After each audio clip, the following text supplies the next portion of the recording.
নমস্কার বন্ধুরা, তোমরা সবাই কেমন আছো? আজকে আরেকটি নতুন ব্লগ নিয়ে তোমাদের সামনে উপস্থিত হয়েছি। আজকে গিয়েছিলাম রায়গঞ্জের উকিলপাড়ায় পীরপুকুরে এর মেলাতে।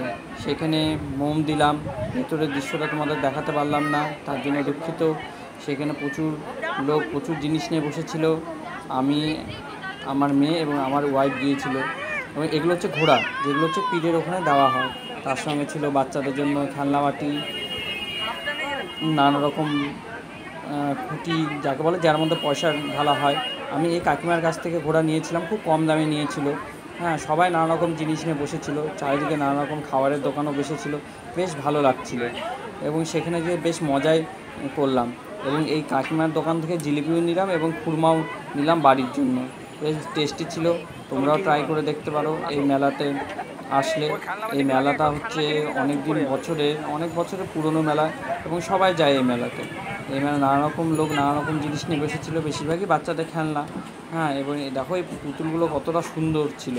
এরপর আমরা চলে গেলাম আরেক দিদির দোকানে, যেখান থেকে আমার মেয়ের জন্য খেলনা পছন্দ করছিলাম।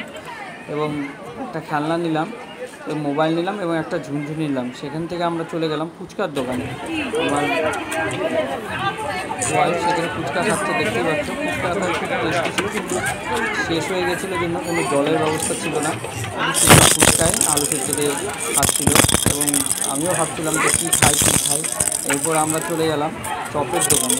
চপের দোকানে গিয়ে দেখি ওখানে আরেক কাণ্ড, কোনো চপ বা ঘুগনি নেই, সবই বলে শেষ, অল্প অল্প করে চপ আছে।